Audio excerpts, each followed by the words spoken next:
I'm Wesley Morris, and this is Cannonball Today.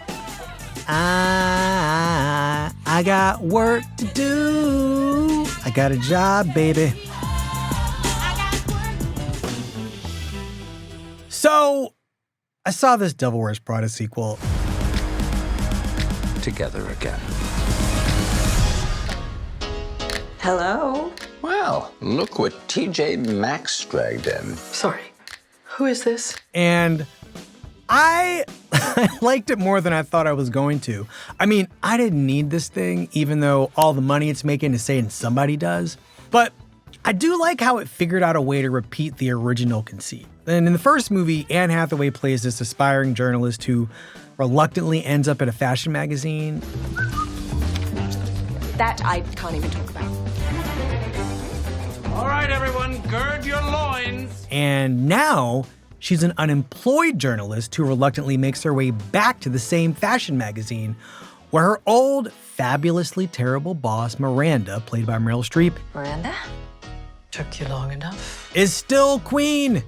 Andy's still a grunt, but now she's a grunt with a little bit of staff and some power. And somebody on her staff caught my eye.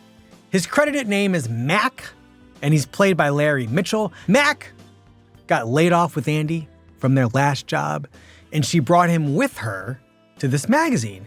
And, you know, he's kind of an average guy for the Devil Wears Prada, like a little schlubby in his real beat-up, probably funky Yankees cap. It seems like it's molding. And he's got a dress shirt that's loaded with pens in the chest pocket. There's nobody with pens anywhere in the Devil Wears Prada.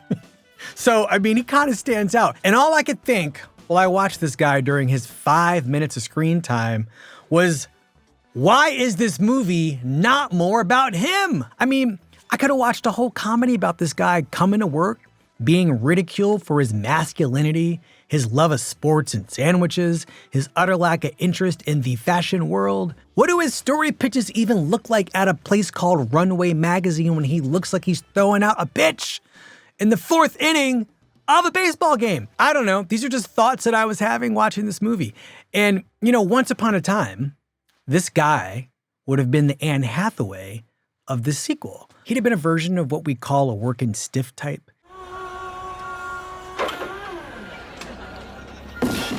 Maybe he would have been played by a Kevin James or a Charles S. Dutton. There's an entire history of American popular culture you could tell simply through the depiction of work. And the working stiff was a crucial part of that history. Think of like Marlon Brando playing that longshoreman in On the Waterfront, or him as Stanley Kowalski in A Streetcar Named Desire. Hey, Stella! For decades, the depiction of working people was a mirror for the rest of the country. This period when blue-collar labor was a central and crucial part of the country's identity. We made things. We worked for a living. And our art dramatized the lives of laborers. It brought labor to life. You probably saw the most sustained depiction of working people in the 1970s, when just about every show and every movie involved somebody with a labor or service job. And, you know, an obvious example of this is Norman Lear's TV universe. All in the Family and Maude and Sanford and Son and One Day at a Time and Good Times, The Jeffersons. On those shows, having a job was a source of pride for sure. But, you know, for Archie Bunker, it was an ethos. I mean, I never saw him at his dock job. He worked from that armchair as far as I was concerned. Well, the company announced that they're having a 20% cutback in personnel, that's all. And I think it's going to hit my department pretty hard. Oh, Archie. But other characters needed to work to live. When Florida or James Evans lost a job on Good Times, What's going on? I told Daddy I can get a full-time job at the county hospital. And I'll sell my art supplies. And Michael's trying to get a job at the drugstore delivering orders. You hear that, James?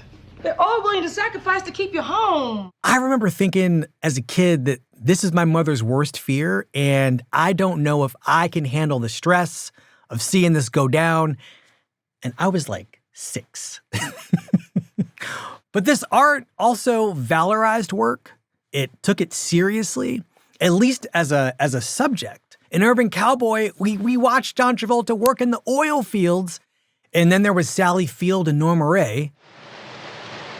standing on a piece of factory equipment holding up that union sign. You know, characters had manual labor jobs. They wore uniforms, their hands and faces got dirty, they had ambitions for the workplace, but also beyond it. Rocky? Adrian! Rocky! Hey, where's your hat? I love you.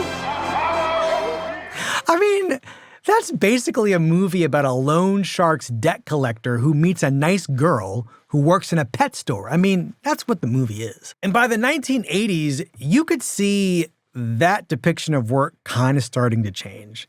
Factories were closing and certain kinds of labor started to disappear. I mean, the 80s moved from the streets to the skyscraper and things got real glamorous. I mean, this was the period that saw the beginning of a show called Lifestyles of the Rich and Famous.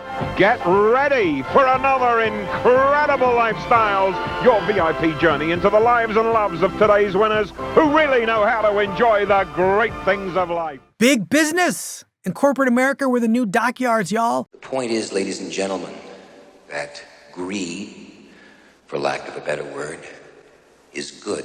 Stories about working people's despair and sense of ethics became tales about young, charismatic people lying and scheming their way to the top and winning.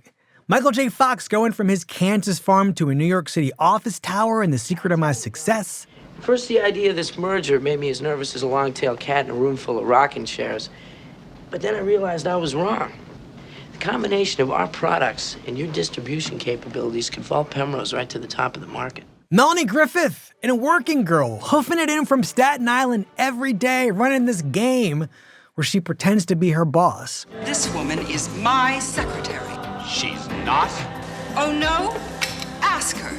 These movies were about people with basic common man smarts being just as good and more authentic than somebody with a Harvard Business School education. The scheming was better than having your job handed to you because your grandfathered you in.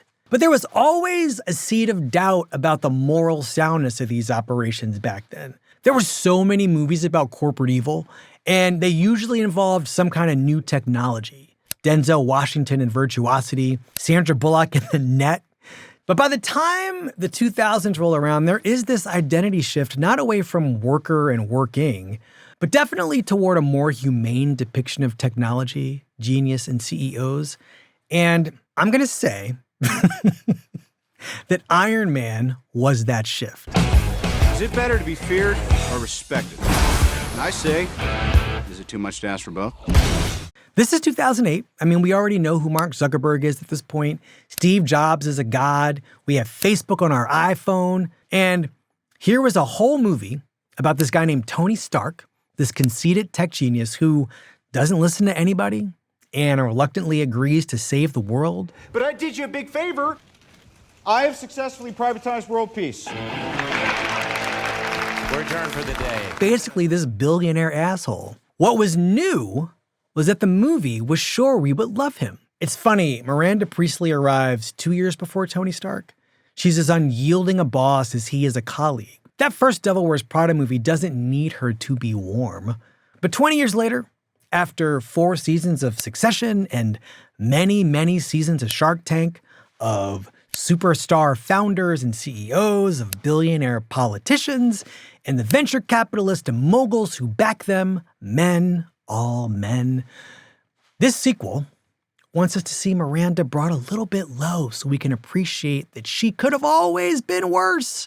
But in the meantime, in the background, on the verge of extinction, there's Mac. And a lot of people, they don't do the work they used to do anymore. I know it. This is blue-collar work I'm talking about, but another part of this history is a belief in the middle class. That's what the home part of all those sitcoms was there to advertise. That hard work could get you a nice house that anybody could barge into because you never have to lock the front door. The shows about the life of a guy like Mac, they're dwindling, and we're getting increasingly more shows and movies about the people he works for and the companies that own their work. Now look, I'm not saying there is no work about regular people working. There's even a show about journalism. It's called The Paper. And I see you, Abbott Elementary. I see you, The Bear. I miss you, raunchy English teacher. But that is not quite enough for me. What I'm talking about is that I think we need a revolution. I think we need to see the construction workers and the app delivery guys and the Uber drivers and baristas. Shows with characters who do that work. How do they live? How are they living? I don't know. It wouldn't have to be grim. I talk to all kinds of people who do all kinds of hard work, demanding physical work, and they do it amid all kinds of uncertainty, and they still make jokes and smile and show videos to their homies between gigs.